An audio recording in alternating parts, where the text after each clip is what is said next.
तर नमस्कार मित्रांनो, या व्हिडिओपासून आपण आज चालू करणार आहोत आपला बायोलॉजीचा सिलेबस. मी होप करतो तुम्ही पहिलेचा व्हिडिओ बघितला असणार, ज्याच्यात मी तुम्हाला सांगितलं की मी टॉपिक वाईज लेक्चर घेणार आहे. तर टाईम वेस्ट न करता आपण चालू करूया आपला पहिला chapter number one,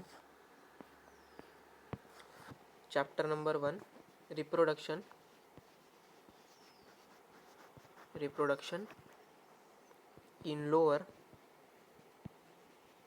and higher plants. आपल्या पहिल्या चॅप्टरचं नाव आहे reproduction in lower and higher plants. Reproduction म्हणजे का?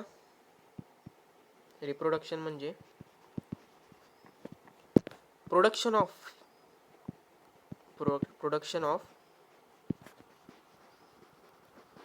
यंग वन आयडेंटिकल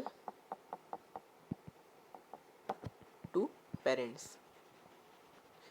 रिप्रोडक्शन हे प्रोसेस आहे कशासाठी? For production of young ones identical to parents. जे यंग वन्स प्रोड्यूस होणार ते आपल्या पेरेंट्सला आयडेंटिकल राहणार. ओके, त्याला आपण म्हणतो रिप्रोडक्शन. त्यानंतर आपण पाहूया रिप्रोडक्शन चे types. Reproduction are of two types. पहिला आहे असेक्शुअल आणि दुसरा आहे सेक्शुअल.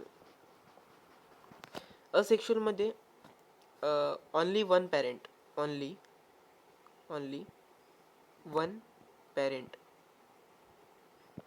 सेक्शुअलमध्ये टू पॅरेंट्सचं फ्युजन होते, टू पॅरेंट्स इन्व्हॉल्व. ओके, रिप्रोडक्शनचे दोन प्रकार, जे की पहिला आहे असेक्शुअल आणि दुसरा सेक्शुअल.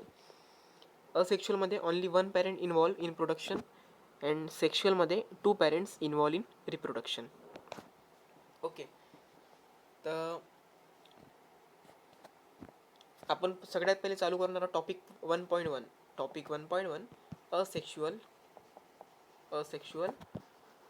रिप्रोडक्शन. असेक्शुअलमध्ये तुम्हाला जसं की सांगितलं होतं की ओनली वन पॅरेंट इन्व्हॉल्व, त्याच्यात फ्युजन नाही होत. जसं की सेक्शुअलमध्ये फ्युजन होते टू पॅरेंट्सचं, याच्यात एकच पॅरेंट आहे तर फ्युजन कसं होणार? म्हणून reproduction does not involve fusion of two gametes. ही आपल्या टेक्स्टबुकचीच लाईन आहे, जी मी आता तुम्हाला सांगितली. ओके, याच्यात काय होते? जेनेटिकली आयडेंटिकल प्रोजेनी फॉर्म होते फ्रॉम सिंगल ऑर्गॅनिझम. स्टार्टिंगलाच तुम्हाला सांगितलं की सेक्शुअलमध्ये फक्त only one parent involve. Okay, त्याच्यासाठी आपल्या डेफिनेशनमध्ये पहा, single organism. Okay, genetically identical progeny form होते कशापासून? फॉर्म सिंगल ऑर्गॅनिझम म्हणजे सिंगल पॅरेंट. ओके, त्यानंतर हे जे जेनेटिकली आयडेंटिकल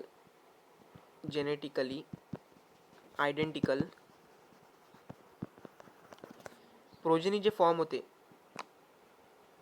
त्याला आपण म्हणतो क्लोन. जे जेनेटिकली आयडेंटिकल प्रोजेनी जे फॉर्म होते त्याला आपण म्हणतो क्लोन. काय म्हणतो? क्लोन. आता आपण बघूया क्लोन म्हणजे का?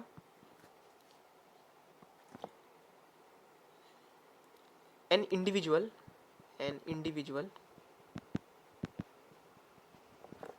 that is morphologically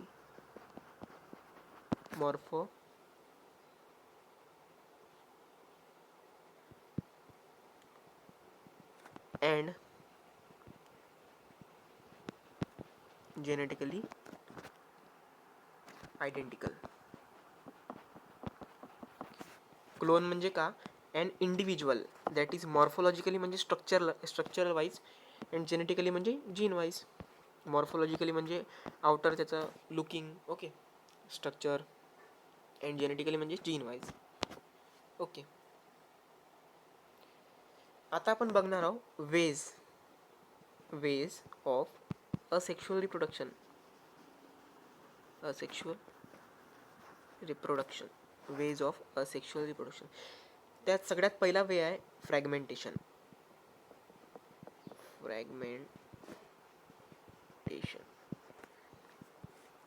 क्या होता है, असेक्शुअल रिप्रोडक्शन में ओनली वन पेरेंट इन्वॉल्व रहता है और उसमें क्या होता है, प्रोजेनी फॉर्म होता है. कहाँ से, ओनली सिंगल ऑर्गेनिज्म से. उसको हम बोलते हैं क्लोन, जो कि मॉर्फोलॉजिकली और जेनेटिकली सेम रहता है.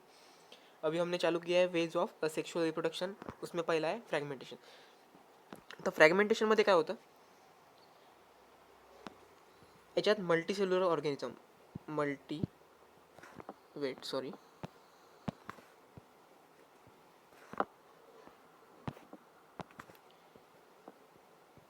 Multicellular organism involve in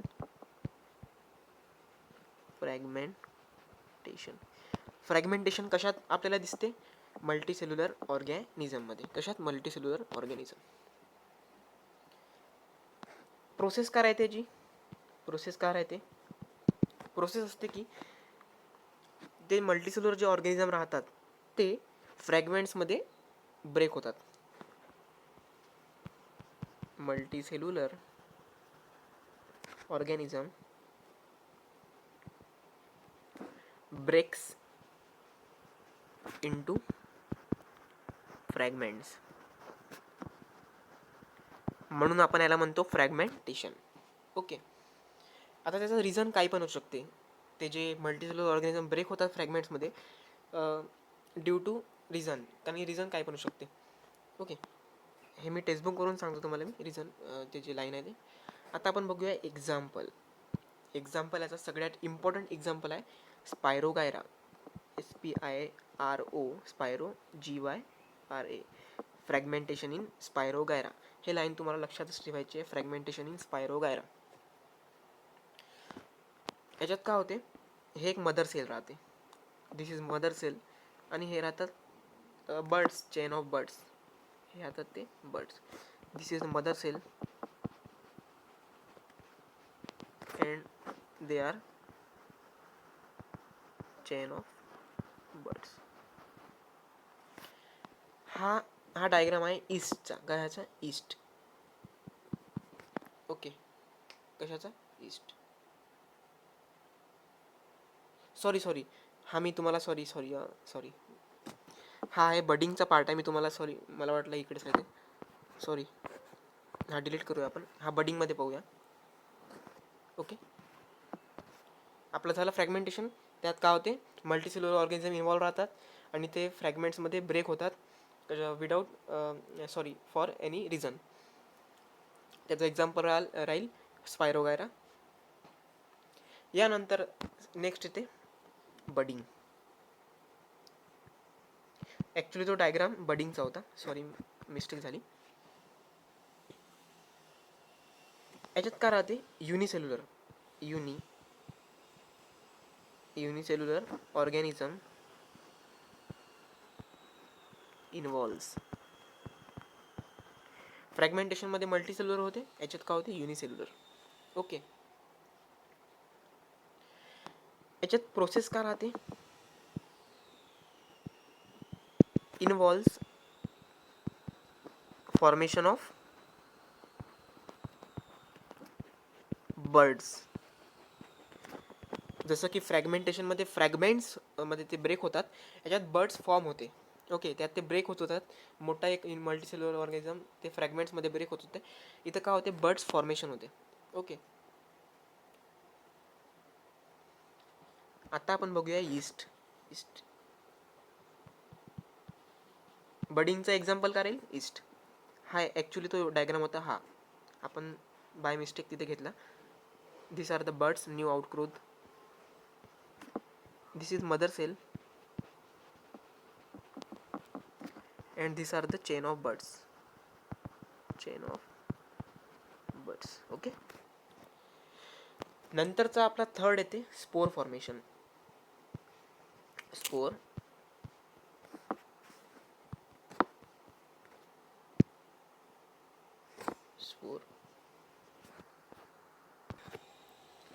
spore formation. Okay. Spore formation का होते, याच्यात झूस्पोर्स फॉर्म होतात. Zoospores are form. आणि हे कशाने होते? Flagellated motile zoospores. काय असते spore formation where the zoospores are form? काय होतात? झूस्पोर फॉर्म होते. आणि हे कशात होते? Flagellated motile झूस्पोर. कशामुळे होते? फ्लॅजिलेटेड मोटाईल म्हणजे विच कॅन मूव्ह. फ्लॅजिलेटेड मोटाईल झूस्पोर्स. याचा एक्झाम्पल पहिले तुम्हाला मी स्पेलिंग लिहून देतो, नंतर मी प्रोनाऊन्सिएशन सांगेल.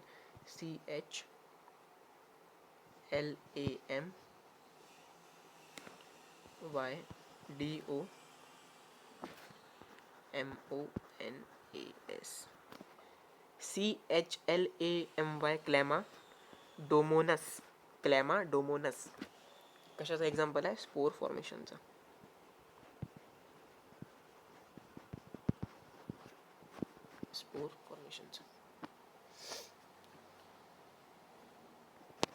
जसं बडिंग मध्ये मदर सेल होती, इथं राहते हे आपले झूस्पोर्स.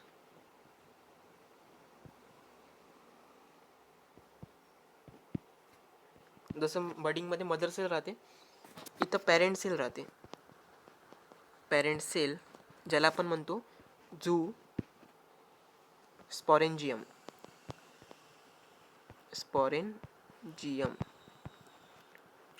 पॅरेंट सेल राहते ज्याला आपण म्हणतो स्पॉरेंजियम. अजून हे मग इंडिव्हिज्युअल झूस्पोर्स फॉर्म होते. ओके, त्याला आपण म्हणतो झूस्पोर्स. ओके, हे झाले इम्पॉर्टंट वाले 3. सगळ्यात पहिले काय होतं? फ्रॅगमेंटेशन, नंतर बडिंग होतं, नंतर लास्टमध्ये होतं स्पोर फॉर्मेशन. आता आपण बघणार आहोत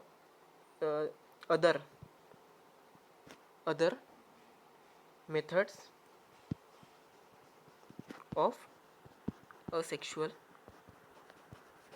रिप्रोडक्शन.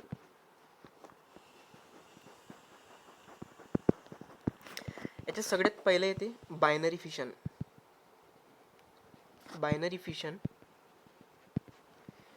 बायनरी फिशन कशात होतो? Amoeba and पॅरामिशियम.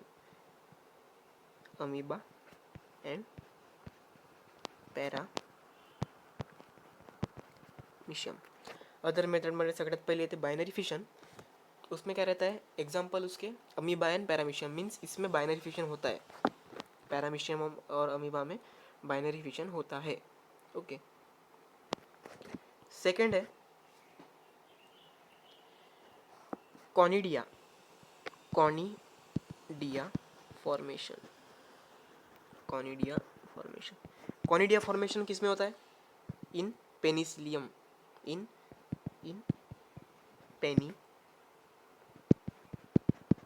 पेनिसिलियम. सबसे पहला क्या था? Binary fission in amoeba and paramecium. उसके बाद conidia formation in penicillium conidia formation. Okay. उसके बाद लास्ट थर्ड जेम्यूल फॉर्मेशन.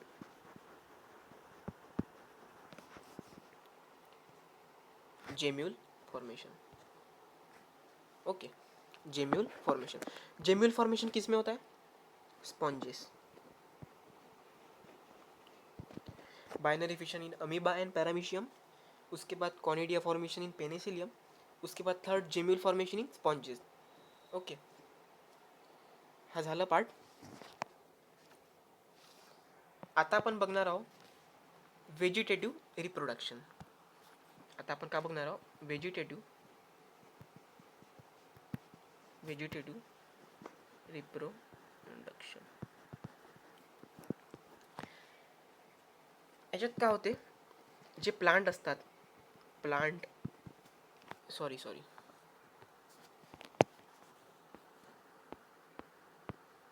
जे प्लांट असतात ते reproduction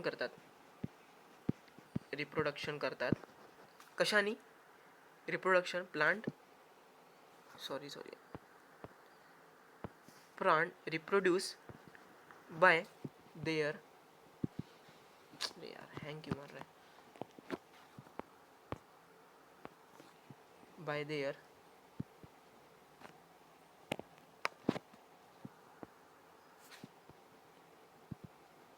vegetative part.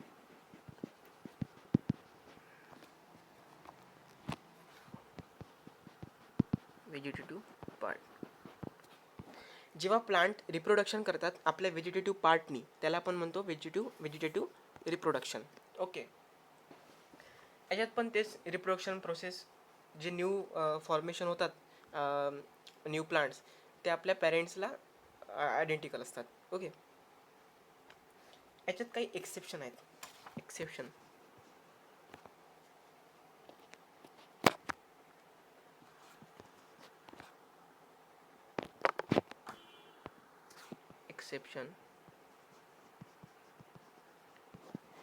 Vegetative reproduction, agriculture and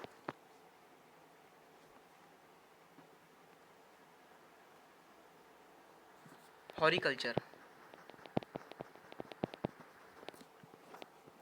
vegetative रिप्रोडक्शनचे एक्सेप्शन्स आहेत ॲग्रिकल्चर अँड हॉरिकल्चर. ओके. हे झालं. काय होतं रिप्रोडक्शन, व्हेजिटेटिव्ह रिप्रोडक्शनमध्ये, की plant reproduce asexually by their vegetative part, आणि त्याच्यानी न्यू इंडिव्हिज्युअल प्लांट फॉर्म होतात आणि जे की इंडिव्हिज्युअल आयडेंटिकल राहतात आपल्या पॅरेंट्सला. याच्यानंतर बघणार आहोत आपण artificial methods of, sorry guys थोडे स्क्रीन नाही का हँग मारत आहे. Artificial methods of asexual reproduction. याची सगळ्यात पहिली आहे कटिंग. ओके. याच्यात काय होतं, आपण प्लांटचा एक तुकडा घेतो ज्याच्यानी रिप्रोडक्शन होते. म्हणजे आपण पुरा प्लांट न लावता त्याचा काही पार्ट आपण रिप्रोडक्शनसाठी यूज करतो. त्याच्यात जर आपण याचे जर वेज बघितले कटिंगचे, तर सगळ्यात पहिले ते स्टेम कटिंग.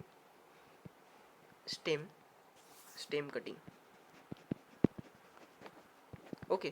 स्टेम कटिंगचा सगळ्यात जाना पहिचाना एक्झाम्पल रोज. जर रोजला आपण जर त्याची जर फांदी जर तोडली रोज फ्लावरची, त्याच्याने पण दुसरा प्लांट आपण उगवू शकतो. ओके, रोजनी. आणि दुसरा एक्झाम्पल बोगनविलिया, BOUGANVILEA,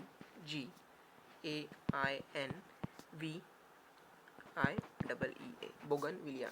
स्टेम कटिंगचं एक्झाम्पल रोज अँड बोगनविलिया. त्यानंतर सेकंड लीफ कटिंग. जर आपण पत्ती तोडले, पत्त्यांनी पण रिप्रोडक्शन होते, पत्त्यांनी पण न्यू इंडिव्हिज्युअल फॉर्म होतात. त्याचा एक्झाम्पल आहे सॅन्सवेरिया. ओके. जर स्टीम कापली, जर स्टीमनं जर आपल्याला रिप्रोडक्शन करायचं राहिलं तर एक्झाम्पल रोज अँड बोगनविलिया. लीफनं जर आपण केली तर सॅन्सवेरिया. आणि थर्ड आहे रूट कटिंग. रूट कटिंगचं काय राहील एक्झाम्पल ब्लॅकबेरी.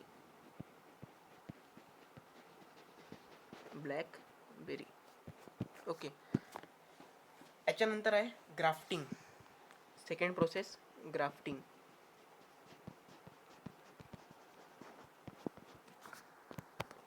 ग्राफ्टिंगमध्ये काय होते, आपण दोन अलग अलग दोन प्लांट म्हणजे दोन प्लांटचे आपण तुकडे जॉईन करतो आणि त्याच्याने न्यू प्लांट ग्रो होते. म्हणजे एका प्लांटचा आपण तुकडा घेतला आणि ते जर दुसऱ्या प्लांटला जर आपण अटॅच केला तर ते न्यू प्लांट म्हणून तो ग्रो होते. आणि जो आपण पार्ट फर्स्ट घेतलो, ज्याच्यावर स्टेम राहतात, म्हणजे जो फर्स्ट पार्ट घेतलो, म्हणजे यात का राहते, याच्यात first part is attach to second part and collectively plant grows. Means एक फर्स्ट पार्ट आपण सेकंड पार्टला अटॅच करतो आणि अटॅच केल्यावर तो न्यू इंडिव्हिज्युअल प्लांट म्हणून ग्रो होतो. ओके. याच्यात काय होतं, जो स्टीमचा जो पार्ट आहे, स्टीम पार्ट त्याला आपण म्हणतो स्किऑन. Steam part स्किऑन. आणि जो रूटचा पार्ट असतो, रूट पार्ट, त्याला आपण म्हणतो स्टॉक. दोन पार्ट घेतले आपण, एक वरचा पार्ट एक खालचा पार्ट. तर जो वरचा पार्ट राहते स्टीमचा त्याला आपण म्हणतो स्किऑन. अजून जो खालचा त्याला रूट राहतात त्याला आपण म्हणतो स्टॉक. आणि याच प्रोसेसला आपण म्हणतो ग्राफ्टिंग. ओके. जे आपण सगळ्यात पहिले बडिंग बघितली होती, त्याला सुद्धा म्हणतात बड ग्राफ्टिंग. बड ग्राफ्टिंग. ओके. बड ग्राफ्टिंग. आता याचे जर एक्झाम्पल पाहू आपण, तर एक्झाम्पल राहील याचे ॲपल, पियर अँड रोज. अरे वा, रोज तर इथं पण आला, ग्राफ्टिंगनं पण रोज होते. ओके. तर एक्झाम्पल काय राहील, apple, pear, rose. Okay. Third and last is tissue culture.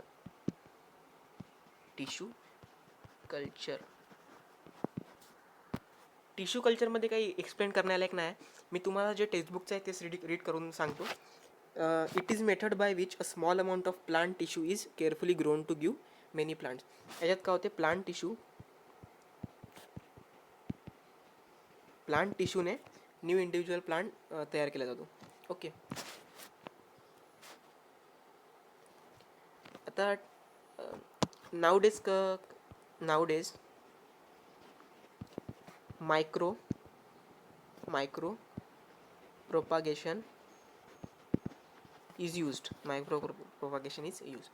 Tissue culture जागी आपण आता नावडेज आपण मायक्रो प्रोपगेशन यूज करतो, कारण की ॲडव्हान्स प्रोसेस आहे. ओके. याच्यात समजण्यालायक काहीच नाही, टिश्यू कल्चरमध्ये काहीच नाही, फक्त प्लांट टिश्यूने आपण न्यू इंडिव्हिज्युअल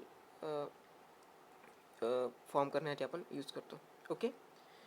तर हा होता आपला टॉपिक 1.1. जर तुम्हाला व्हिडिओ समजला असेल तर लाईक करा. अजून जर तुम्हाला काही जर मला सुचवायचं असेल, म्हणजे काही जर गलती झाली असेल व्हिडिओमध्ये, तर तुम्ही कमेंटमध्ये सांगू शकता की अशी अशी गलती झाली आहे, मी नेक्स्ट टाईम ते सुधारण्याचा प्रयत्न करेल. ओके. आजसाठी इतकंच. अभ्यास करत राहा. Thank you for watching. चला बाय. Best of luck.